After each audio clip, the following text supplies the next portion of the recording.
¿Qué tal, mis amigos invisibles? Bienvenidos y bienvenidas sean todos y todas a un nuevo programa de su canal En la Sonrisa de la Mona Lisa. Soy yo, su anfitrión, JCA. Bienvenidos. Pónganse cómodo que van a disfrutar de otra edición. Ah, Hoy, lunes 20 de... 20, vale, perdón. Lunes 21 de abril de 2025. Amanecí, así como mucho de lo que vimos en estas latitudes del continente americano. Nos amaneció de golpe con la noticia triste y lamentable del fallecimiento del presidente del Vaticano, del Estado Vaticano, del sumo pontífice de, del Vaticano, de la Iglesia Católica a nivel mundial. Mis respetos, mis saludos y mis más sinceras palabras de condolencias a mis hermanos católicos que han perdido no solamente a su papa, sino a un papa diferente. Eh, yo no soy católico, yo fui católico y un chamo, inclusive casi quise ser padre, pero esa es una historia que ya es parte de mi pasado, pero no, al final no decidí, pero tuve deseos en algún momento de convertirme en sacerdote. Era una especie de monaguillo. Amaba ir a la iglesia, amaba tocar la campana de la capilla los domingos para levantar a la gente a venir ahí a la iglesia. Porque crecí en un pueblo donde lo bueno no era común, donde hacer la diferencia a través de lo bueno era inclusive mal visto o mal tildado, pero bueno, solamente hice lo que pude cuando pude. ¿Ok? Pues bien, el Papa Francisco, cuando dije que nos amaneció la noticia, lo dije desde el punto de vista de que me desperté sin saber, pero sí hice un programa hablando sobre que desde mi opinión personal al Papa lo estaban, ¿sí? Así como usted lo ve en el gesto que hace. Lo estaban eliminando. Vamos a ver el por qué, desde mi opinión, muy humilde, muy hipotética, ¿verdad? Pero convincente, y hoy lo comprueba. No es porque se enfermó, sino la manera en cómo se enfermó a partir de que el hombre empezó a parecerse mucho a estos personajes o a lo que se vivió con la película Conclave. Les invito a quienes no la han visto que la vean, no van a perder el tiempo. Es una película que nos enseña que debajo de esas sotanas de color azul oscuro con franjas rojas y grandes collares con el símbolo en que el instrumento con el cual murió nuestro Salvador, se esconden hombres que, como siempre he dicho y digo en mi programa, el ser humano es corruptible. Los hombres somos corruptibles porque somos carnales.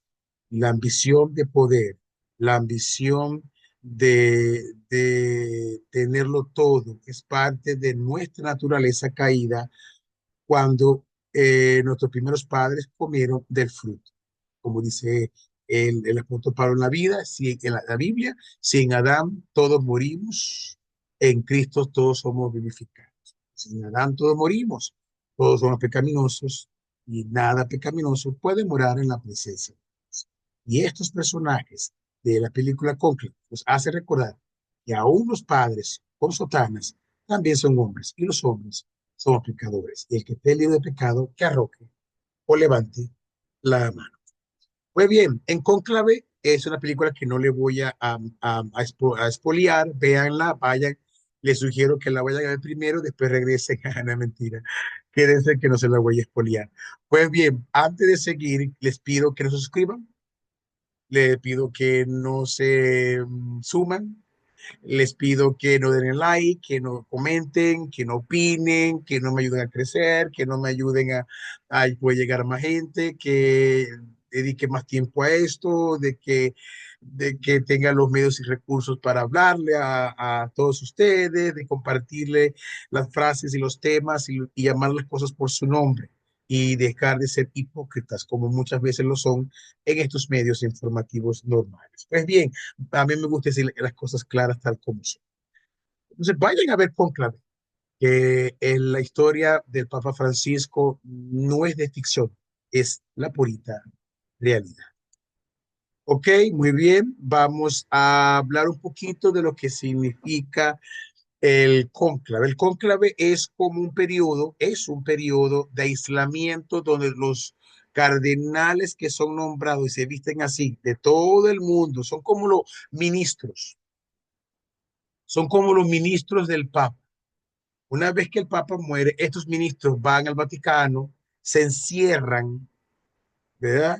Como una especie de claustro, ¿ok? Se encierran y empieza ahí el Juego de Tronos, que no es de alusión a la serie, sino lo que significa la frase. En la película Cónclave se ve cómo estos personajes que de santos no tienen nada, se lo digo sin que me quede nada por dentro, eligen a alguien para que sea el nuevo poderoso sucesor del apóstol Pedro, aquel pescador que el Señor Jesucristo le dio todo poder para atar y desatar tanto en la tierra como en los cielos.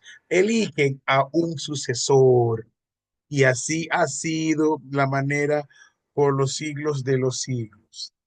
¿Ok? Y entonces ahí comienza el Juego de Tronos, inclusive así como cuando uno elige a un presidente, que se crean alianzas, se crean conchupancias, se buscan candidatos y se buscan adeptos y adictos, así mismo ocurre en la vida real, hasta que se elige el nuevo Papa. Como ustedes saben, el Papa Francisco es el primer Papa latinoamericano dentro de la historia de los líderes de la Iglesia Católica desde sus inicios, según lo que ellos argumentan y defienden en su teología como religión. Pues bien, en primer lugar voy a resumir en estos conceptos lo que él fue desde mi punto de vista. No soy católico, lo fui cuando era chamito, pero no lo soy. Pero déjeme decirle que yo admiré y respeté al Papa Francisco. ¿Por qué? Porque fue revolucionario. Y recuerden que el término revolucionario no es un término que hay que tener miedo. El término revolucionario es un término que lo han estigmatizado, lo han satanizado. Revolución significa cambio, cambios bruscos, cambios poderosos, cambios hacia adelante. Todo cambio genera fricción y más cuando la gente no está preparada para eso. Pues ver, dentro del Vaticano no hay voluntad, ni la habrá mientras sea la iglesia de mayor aglutinamiento de feligreses a nivel mundial. Pero él fue un papa revolucionario con ideas revolucionarias en muchísimos aspectos, que creo que los que han seguido su vida como papa y antes de ser papa saben a lo que me refiero. Fue reformista con ideas que atentaban con el status quo de los dogmas y de las doctrinas no cristianas, sino católicas. Un hombre manso y humilde, decidió llamarse Francisco primero porque sonaba a emperador. Fue un hombre que nunca se sintió como papa, pero vivió como un hombre muy parecido a la forma en cómo vivió Jesucristo. Rechazó vivir de opulencia, rechazó muchas cosas que los papas aman tener y poseer, y muchos allí todavía aman tener y poseer.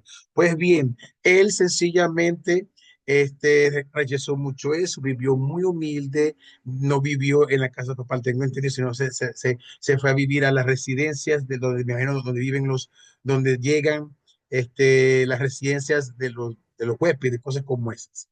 No sé mucho de eso, pero sé que no vivió con esos lujos. Inclusive no usó muchas de esas vestimentas tontuosas, ¿cómo es la palabra? Esas vestimentas alusivas y ostentosas, cosas como esas. Fue defensor de los pobres, fue defensor de los migrantes, porque su familia fue migrante.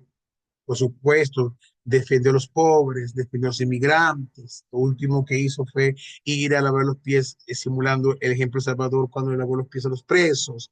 Fue muy polémico, fue muy controversial, levantó polvo, alborotó avispas dentro y fuera del Vaticano, fue amante de las obras sociales, amante de las causas libertarias, se le tildó de comunista, pero fue un ácido defensor de los que estaban siendo oprimidos por allá, por Argentina, con la dictadura, que no recuerdo el nombre de ese dictador, y bueno, en fin, el Papa Francisco, su historia a través de la historia. Este grande de la historia ha muerto, ha muerto.